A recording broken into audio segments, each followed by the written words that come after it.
अमरावती जिल्ह्यात कृषी विभागाच्या गुण नियंत्रण भरारी पथक आणि पोलीस विभागाच्या संयुक्त कारवाईत बनावट HTBT कापूस बियाण्यांचा मोठा साठा जप्त करण्यात आला आहे।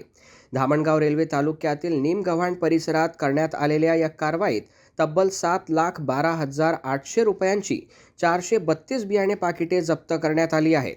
पोलिसांना मिळालेल्या गोपनीय माहितीच्या आधारे अमरावती जिल्हा कृषी विभागाच्या गुण नियंत्रण भरारी पथकाला सतर्क करण्यात आले।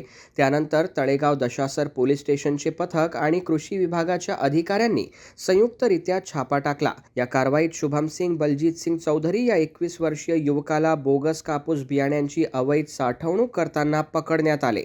आरोपी हा गुजरात राज्यातील कच्छ जिल्ह्यातील रहिवासी असून सध्या धामणगाव रेल्वे परिसरात वास्तव्यास होता। छाप्यामध्ये महाराजा, विराट, ग्लायकोगार्ड आणि कोहिनूर या नावाने विक्रीसाठी ठेवलेली बनावट HTBT कापूस बियाण्यांची 432 पाकिटे जप्त करण्यात आली। ही बियाणे 9 गोण्यांमध्ये भरून शेतातील पोत्यांमध्ये लपवून ठेवण्यात आली होती। जप्त करण्यात आलेल्या बियाण्यांची बाजार मूल्य 7,12,800 रुपये इतकी असल्याचे अधिकाऱ्यांनी सांगितले।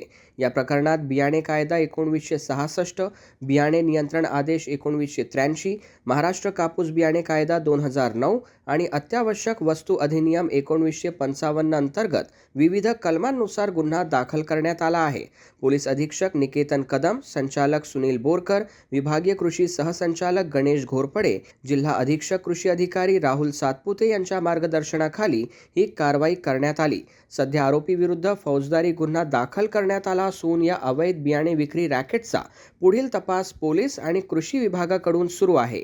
या कारवाईमुळे बोगस बियाण्यांचा काळा बाजार करणाऱ्यांमध्ये खळबळ उडाली असून शेतकऱ्यांची फसवणूक रोखण्यासाठी प्रशासन आणखीन कठोर कारवाई करण्याच्या तयारीत आहे।